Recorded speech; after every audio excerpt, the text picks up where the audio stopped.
Здравейте, приятели! Добре дошли на неделното занятие на изкуството да живееш с редовната медитация и малко знание.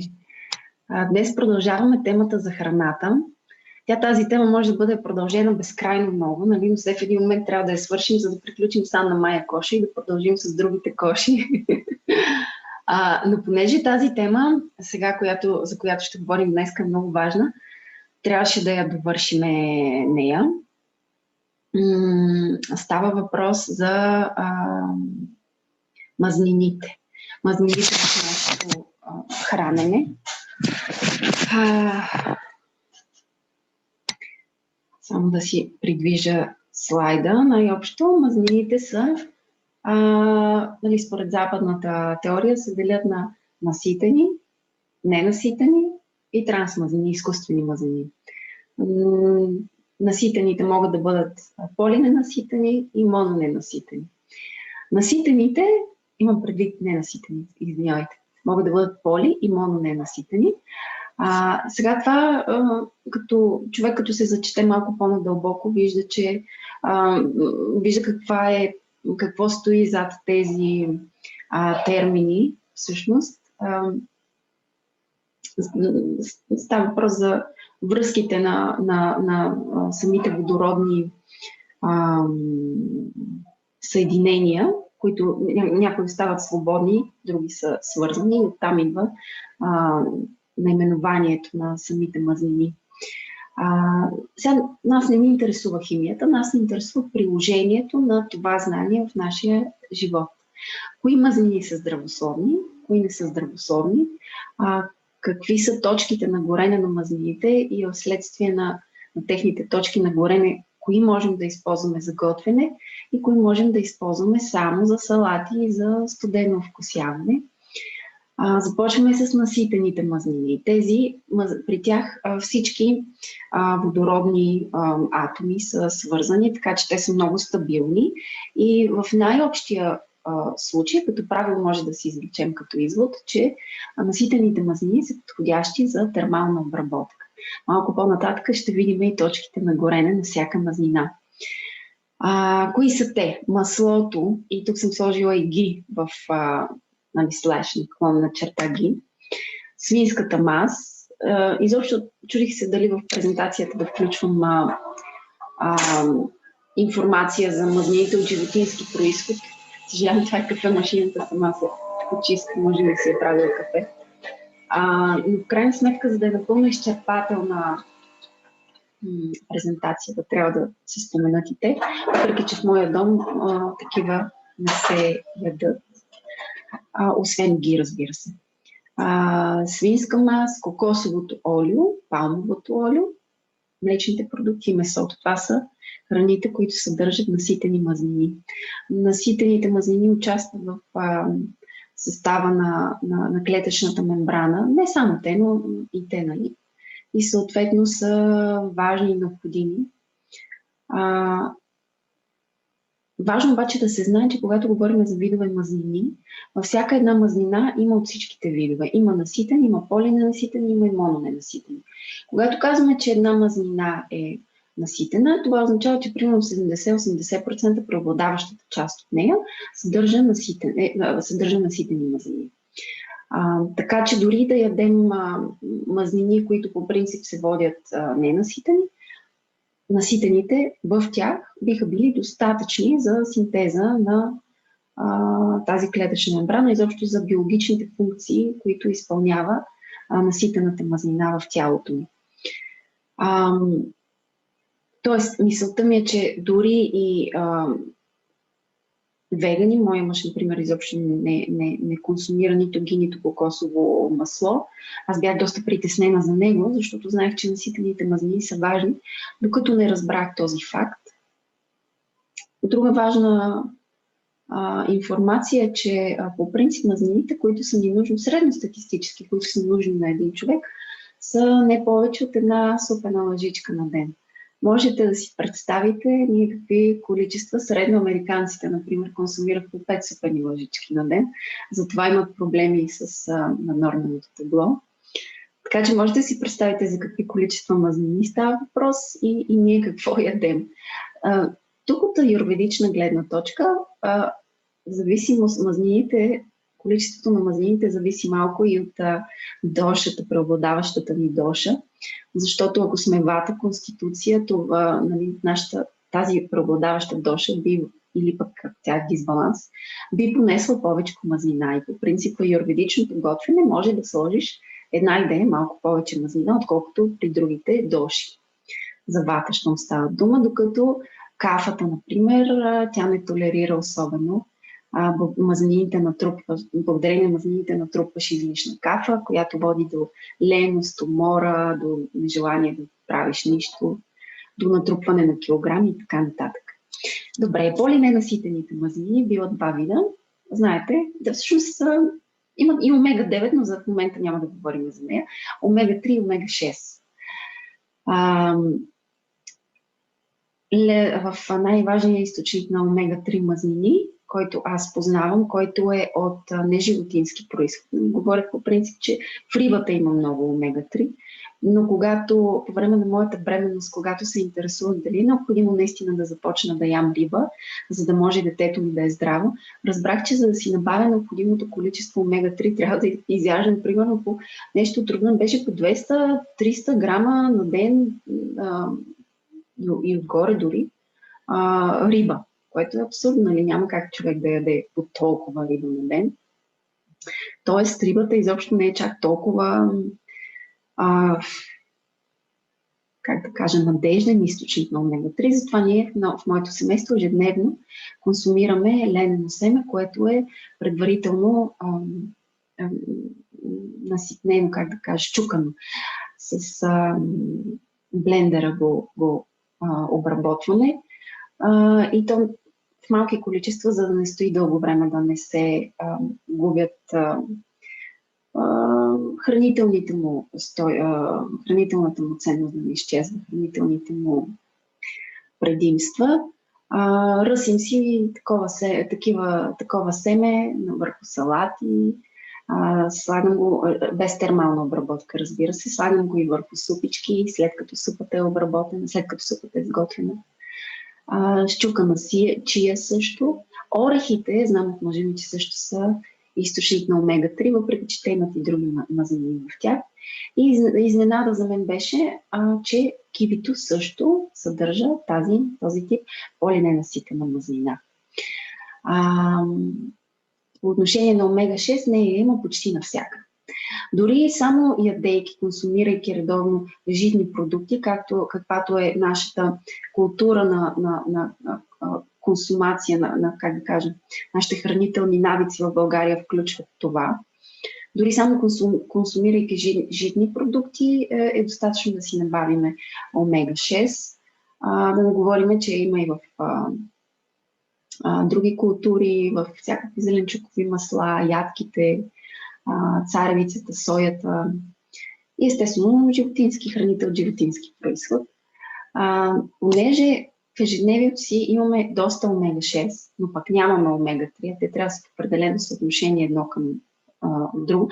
Не бих се ангажирала да споменавам съотношение категорично, защото в различни източници съм го срещала различно, но мисля, че 1:3 е съотношението, което трябва да се спазва. Бих ви препоръчала все пак да се поинтересувате и да видите. Сега, ако не искате да ангажирате ума си с такива детайли, просто от време на време добавяйте омега-3, даже бих казала на ежедневна база в диетата си. Кои са мононенаситените? Това са авокадото, овеса, зехтина. Тоест, ако ядем овесени ядки, имаме източник на мононенаситени киселини. Всякакви ядки, като бадем, кашу, тук съм сложила и шамфастък, пуканките също вътре в тях, понеже имат при термичната обработка на мазнината в царевицата, тя става мононенаситена. С самово масло, слънчогледово олио. Значи тук мазнината, с която най-много готвим в нашата страна, слънчогледово олио, най-добре познатата мазнина, тя е мононенаситена мазнина. За трансмазнините не знам дали има смисъл изобщо да говориме. Вече в предния път, когато говорихме за здравословните хранителни навици, за грешките, които допускаме според западната нутриционистика, споменахме, че това е най-лошата мазнина, която можем да доставим на организма си. Това е мазнина, от която тялото ни няма нужда. И по-лошо, понеже е индустриално обработена по такъв начин, тя става неразпознаваема за нашето тяло и то няма механизми, с които да се справи с нея и да я разгради, да я изхвърли, да я използва като градивен елемент. Единственото нещо, което се случва при нея, тя да се отлага или в тънките ни черва, като прави по недобро усвояването на хранителните вещества. Възможно е да доведе до пропускливост на червата или се отаява по стените на кръвоносните ни съдове, като води до тези множество сърдечно-съдови проблеми, от които се наблюдава епидемия в днешния свят. Затова в моето семейство избягваме всякакви процесирани храни, всякакви индустриални обработени храни, защото техните производители предпочитат тази храна. Всякакъв вид бисквитки, круасанчета, снакчета, чипсове, всичко има в него. Дали са частично хидрогенирани или напълно хидрогенирани мазнини, има такива и те са убиват ни по бавен и мъчителен начин. Бързите храни, фастфуд всякакъв, пържените картофки, такива, които може да си купим, обикновено също с трансмазнини ги пържат. При трансмазнините специфичното е, че се променя структурата на мазнината, така че от типичното за нея течно състояние, тя става в по-твърдо състояние. Да кажем, маргарина, палмовото масло, може би всички сте виждали в тези големи баки, които едно време пържихме с тях. Нали, в времето, в което все още тези неща като че ли не бяха известни и популярни. И така, колко трансмазнини сме изяли, колко маргарин нашето поколение. Аз съм от поколението, в което, нали, през 90-те години се говореше как маслото било вредно и трябва да ядеш маргарин, за да не повишаваш холестерол си. Всъщност се оказа, че маргарина е много, много по-голямо зло. Точките на горене. Най-важната информация от днешния ден. Започвам с зехтина. Той е популярен не по-малко от нашето слънчогледово олио. Знаете, зехтина се добива от маслинки. Когато е екстра върджин, което означава, че е добит с студено пресоване, с методи, които са щадящи и запазват максимално хранителната му ценност, как да кажа, стойност. Тогава зехтина е абсолютно неподходяща за термална обработка, освен ако не готвим до 160 градуса, например, както тук сме дали. Оттам нататък той започва да гори. Точката на горене представлява тази точка, в която вече маслото става канцерогенно за нас. То започва да пуши, превръща се в пушек.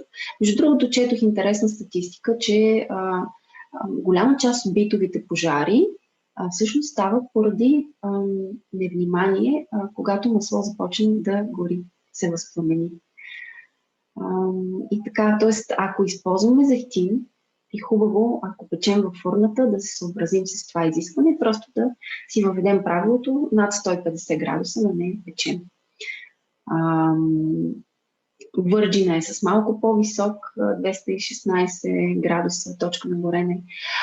Помас, в моето семейство го наричат помаче, не знам защо го наричат, може би защото така четат помаса, но той е с по-висок, той е с по-ниско качество и съответно с по-висока точка на горене. Изобщо колкото повече се разваля качеството на зехтина, колкото повече той се рафинира. За рафинирането на всички масла се използват и химични продукти и освен това се лишават от ценни фибри, които всъщност помагат на тялото ни да поддържа здравословен микробиом. Знаете, говорихме на тази тема вече. Така че колкото повече се влошава качеството на зехтина, толкова по-висока е точката на горене. Ако си вземем зехтин с по-ниско качество, можем спокойно да готвим с него и на по-висока температура. Авокадото е много интересна мазнина, защото с него дори може да се пържи, въпреки че никога не бих препоръчала пържената храна. Но ако все пак в вашия дом от време на време това се случва, маслото от авокадо е може би, как да кажа, шампиона в това отношение. Маслото от гроздови семена също е едно масло, като слънчогледовото, което е неутрално на вкуса. То не добавя особен флейвър, някакъв да изменя вкуса на ястието. То също има доста висока точка на горене. И маслото от авокадо и олиото от гроздови семена са доста скъп вариант за готвене.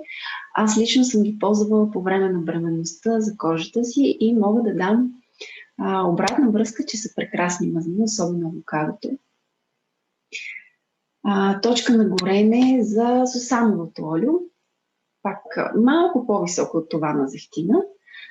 Сусамовото пък има затоплящ ефект, така че за пита конституция, може би, без да съм специалист, не би го препоръчала за пита конституция, особено в големи количества. Аз сусамовото олио го използвам за жабурене сутрин, като част от аюрведичния ми ритуал сутрин. И включително за накапване в носа, когато семейството ми има хрема, когато усетя сериозен вата дисбаланс, също приемам по една лъжичка на ден, но като цяло не готвя с сусамово олио, затова пък използвам много самото сусамово семе. Навсякъде го използвам в ястията си. Обичам да влагам такъв тип мазнина, която е максимално необработена. Слънчогледовото олио, тук е интересно, само да преместя, защото не знам дали виждате, на мен снимката ми се визуализира, камерата се визуализира в подстрани, местя я долу. Когато слънчогледовото олио е рафинирано, то има висока точка на горене. Въпреки това, когато готвиме с олио, виждала съм го това месо, как се готви на 250 градуса. Представете си какво се случва с олиото, което добавяме. То изгаря напълно, изобщо си приемаме доста канцерогенни съставки. Нерафинираното олио, това е много интересен факт. Тоест, това олио се нарича шарлан, може би сте чували. Аз го използвам много отдавна и моя грешка до сега е била, че го влагам в супите си, в ястията си, без да съм знаела, че неговата точка на горене е толкова ниска, само 107 градуса. Така че бих препоръчала на всички, които предпочитат това масло, тъй като то е един по-бюджетен вариант на ако искаме нерафинирано масло с фибри, по-бюджетен вариант на зехтина, бих препоръчала само единствено за салати, за вкусяване на салати или може би ако някаква супичка сварим. Но при всички положения няма да сгрешим, ако добавиме този тип мазнина, след като вече термично обработим своята супа. Така че да не ври, да не гори. Честно казвам, признам си, нямам представа какви са градусите, които развиват котлона ми. Така че затова ви препоръчвам да си го добавяте след това. Кокосовото масло също е добър вариант за печене, ако е така нерафинирано, е 177 градуса неговата точка на горене. По принцип, ако е рафинирано, може и да е по-висока точката и затова го препоръчвате и за пържене. Сега тук искам да обърна внимание, че има разлика между кравето масло и гито. За тези от вас, които не знаят, гито е пречистено масло. То се получава чрез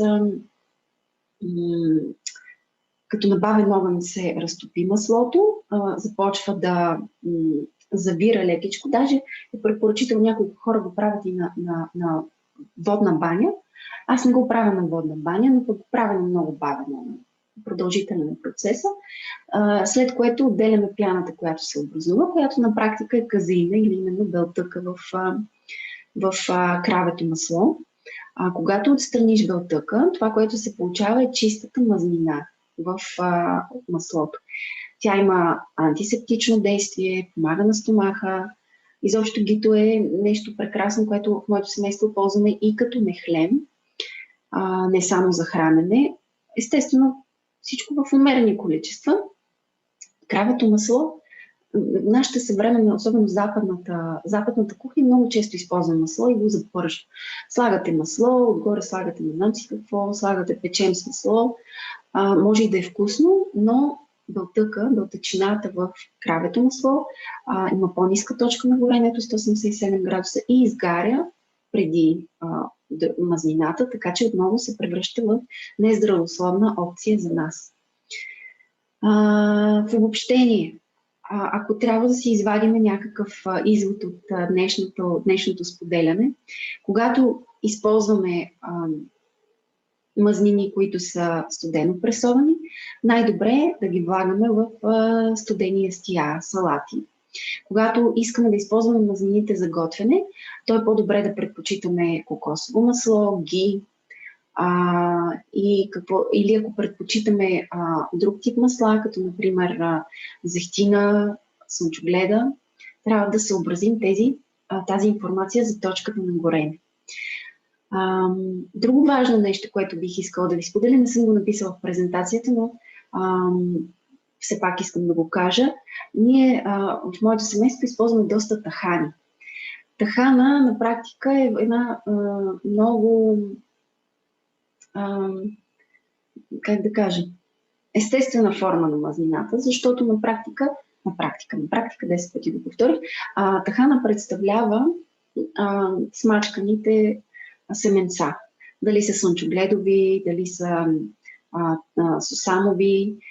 Обичайно, особено когато приготвим храна за дъщеря ми, понеже тахана е студено пресован, след като супата стане готова, тогава добавям в нея, и изкине малко, разбира се, тогава добавям в нея тахан. Той придава една интересна плътност на супата. За мен лично вкусът е много приятен, но може би е необходимо за хора, които досега не са го практикували, да свикнат с вкуса на сусамовия тахан, който е една идея малко горчив, но пък от аюрведична гледна точка доставя вкус, който по-рядко имаме в ежедневието си, горчивия вкус. Знаете, говорихме за 6 вкуса, които е хубаво да присъстват на нашата трапеза, в нашето ястие. И така, слънчогледовия тахан е дори по-щадящо обработен от шарлан. И така, това е в общи линии, това, което исках да споделя с вас днес. Това видео, знаете, правя запис. Ще го кача малко по-късно, когато го обработя.